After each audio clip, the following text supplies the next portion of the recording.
Assalamualaikum warahmatullahi wabarakatuh. Perkenalkan, nama saya Rita Anggis Pratiwi, NPM 21901018467, mata kuliah Manajemen Keuangan 2 M5. Di sini saya akan menjelaskan sedikit tentang kapital struktur. Selanjutnya adalah materi. Yang pertama adalah pengertian struktur modal, yang kedua teori struktur modal, dan yang ketiga adalah latihan soal dan penjelasan. Selanjutnya adalah struktur modal. Struktur modal adalah perimbangan antara modal asing dan modal sendiri. Modal asing diartikan dalam hal ini adalah hutang jangka panjang maupun hutang dalam jangka pendek. Sedangkan modal sendiri bisa terbagi atas laba ditahan dan juga bisa dengan penyertaan kepemilikan perusahaan. Ini adalah teori struktur modal. Yang pertama adalah pendekatan tradisional. Pendekatan tradisional berpendapat akan adanya struktur modal yang optimal. Artinya, struktur modal mempunyai pengaruh terhadap nilai perusahaan, di mana struktur modal dapat berubah-ubah agar bisa diperoleh nilai perusahaan yang optimal. Selanjutnya adalah pendekatan Modigliani dan Miller.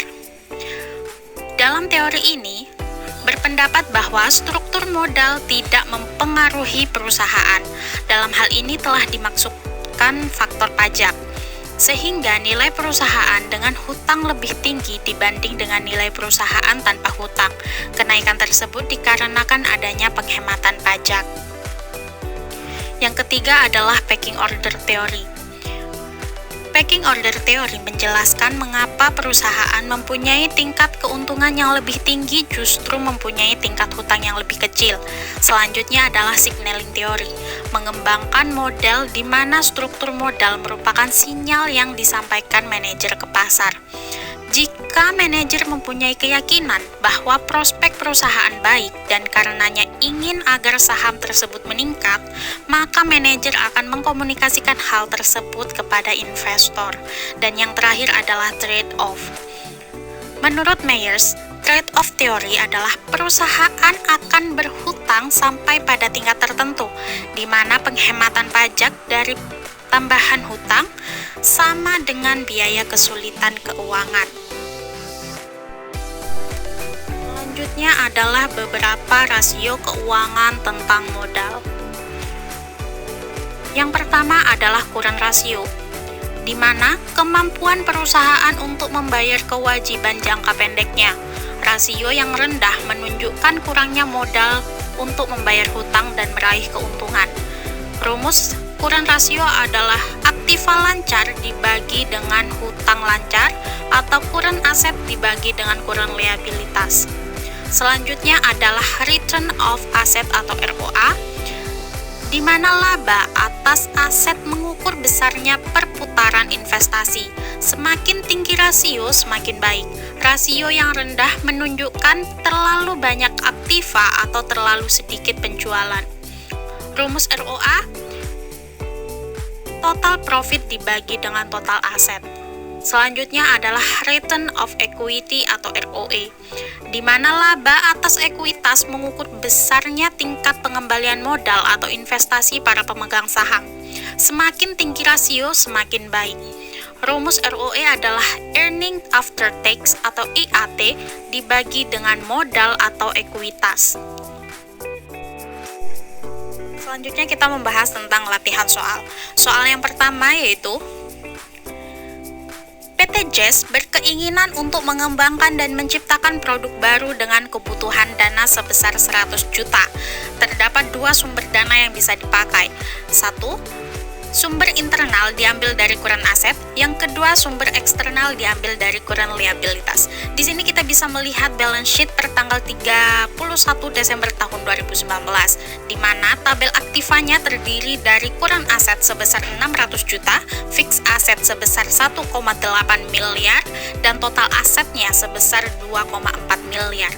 Sedangkan pada tabel pasiva terdiri dari current liabilitas sebesar 300 juta, long term debt sebesar 2,1 miliar, dan total liabilitasnya sebesar 2,4 miliar. Berdasarkan data di atas, maka dihitung 1. ROA jika rate of return on current asset adalah 10%, rate of return on fixed asset adalah 25%. Yang kedua, financing cost. Jika cost of current liabilities adalah 14% dan cost of long term debt adalah 18%. Yang ketiga adalah current ratio. Berikan rekomendasi perhitungannya. Ini kita ke pembahasan. Yaitu yang pertama adalah rate of return on current asset 10% dikali 600 juta, hasilnya sebesar 60 juta.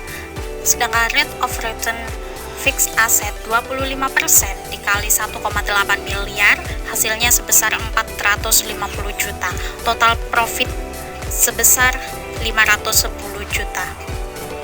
Yang kedua adalah cost of current liabilities asset 14% dikali 300 juta, hasilnya sebesar 42 juta.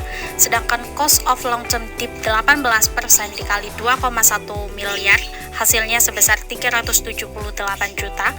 Total cost financing sebesar 420 juta. Yang ketiga adalah current ratio, di mana 600 juta dibagi 300 juta hasilnya 2 atau 200%. Selanjutnya adalah A, menurunkan current asset atau CA. 1. Rate of return on current asset 10% dikali 500 juta, hasilnya sebesar 50 juta. Rate of return on fixed asset 25% dikali 1,8 miliar, hasilnya sebesar 450 juta. Total profit sebesar 500 juta. Selanjutnya ada ROA, yaitu 500 juta dibagi 2,3 miliar, hasilnya 21,74%. Sedangkan current rasionya adalah 500 juta dibagi 300 juta, hasilnya 1,66 atau 166%. Selanjutnya adalah B, menambah current liabilitas atau CL. 1.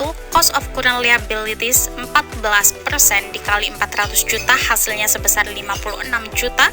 Cost of long term debt 18% dikali 2,1 miliar, hasilnya 378 juta.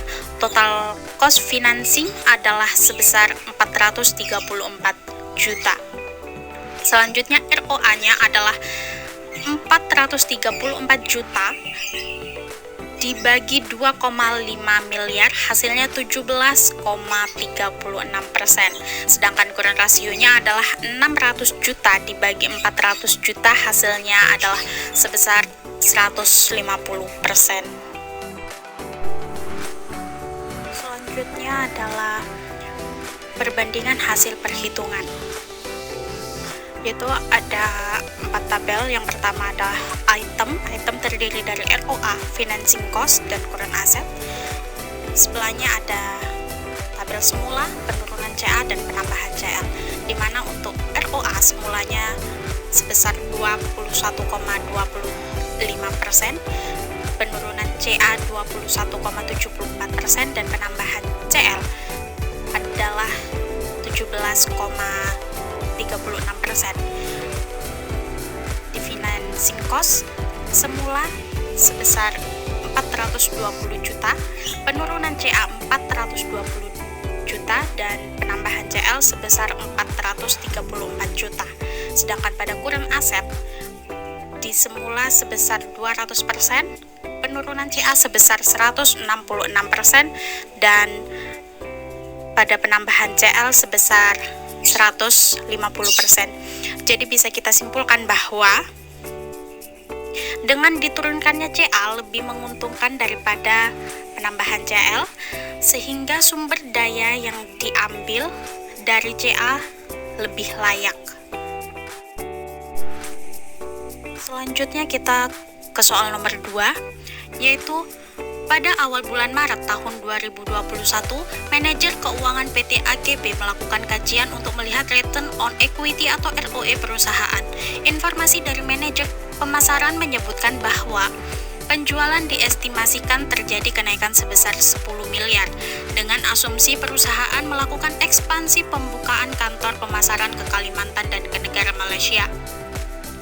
Adapun beberapa informasi lainnya adalah: pertama, rasio hutang adalah 45%, nilai aktiva tetap sebesar 5 miliar, komposisi earning before interest and tax atau EBIT adalah sebesar 8,5%, komposisi interest cost atau biaya bunga adalah sebesar 9%, komposisi tax atau pajak adalah sebesar 22%. Ada 3 kondisi dan situasi ekonomi yang harus dianalisis. Yang pertama, kondisi ekonomi menurun dengan estimasi current aset 50% dari penjualan. 2. Kondisi ekonomi stabil dengan estimasi current aset 45% dari penjualan. Yang ketiga adalah kondisi ekonomi berkembang dengan estimasi current aset 30% dari penjualan. Manajer keuangan meminta untuk menghitung berapa ROE atau return on equity yang paling layak untuk diterima. Selanjutnya kita masuk ke pembahasan soal nomor 2. Kita bisa melihat di situ terdapat tabel yang terdiri dari uraian dan kondisi ekonomi dalam rupiah, di mana uraian terdiri dari fixed cost, current aset, total aset, rasio atau hutang, ekuitas, EBIT, interest cost, EBT, tax, dan EAT. Sedangkan pada kondisi ekonomi dalam rupiah terdiri dari menurun sebesar 50%, stabil sebesar 45%, dan berkembang sebesar 30%. Untuk fixed cost sendiri, fixed cost adalah aktiva tetap, di mana aktiva tetapnya sebesar 5 miliar, jadi kita tinggal masukkan nominalnya di kolom menurun, stabil, dan berkembang. Sedangkan current aset diperoleh dari, misalnya di tabel menurun, kita ambil contoh di tabel menurun saja, sebesar 50% dikali 10 miliar, hasilnya adalah 5 miliar.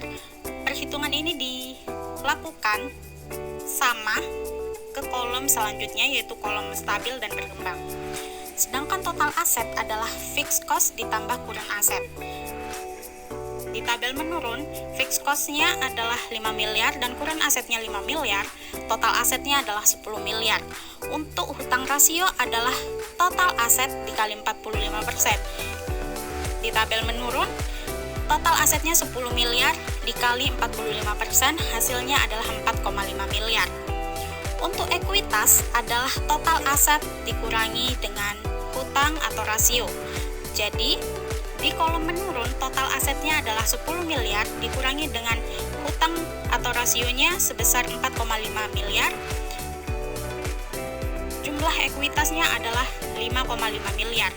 Untuk EBIT adalah nominal kenaikan 10 miliar dikali dengan 8,5%.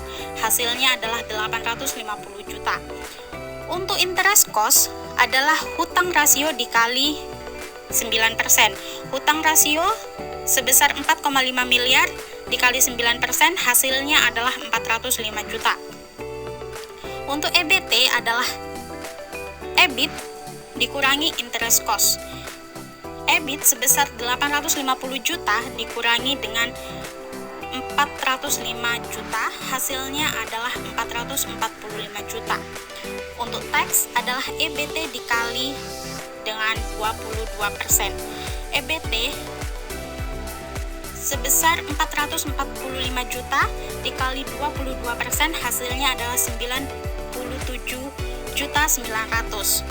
Untuk EAT yang terakhir, perhitungannya adalah EBT dikurangi tax, di mana nominal EBT dalam kolom menurun yaitu 445 juta dikurangi dengan tax sebesar 97.900.000, hasilnya adalah 347.100.000. Itu dia perhitungannya dan berlaku untuk kolom selanjutnya, stabil dan berkembang. Sekian penjelasan dari saya, kurang lebihnya mohon maaf. Wassalamualaikum warahmatullahi wabarakatuh.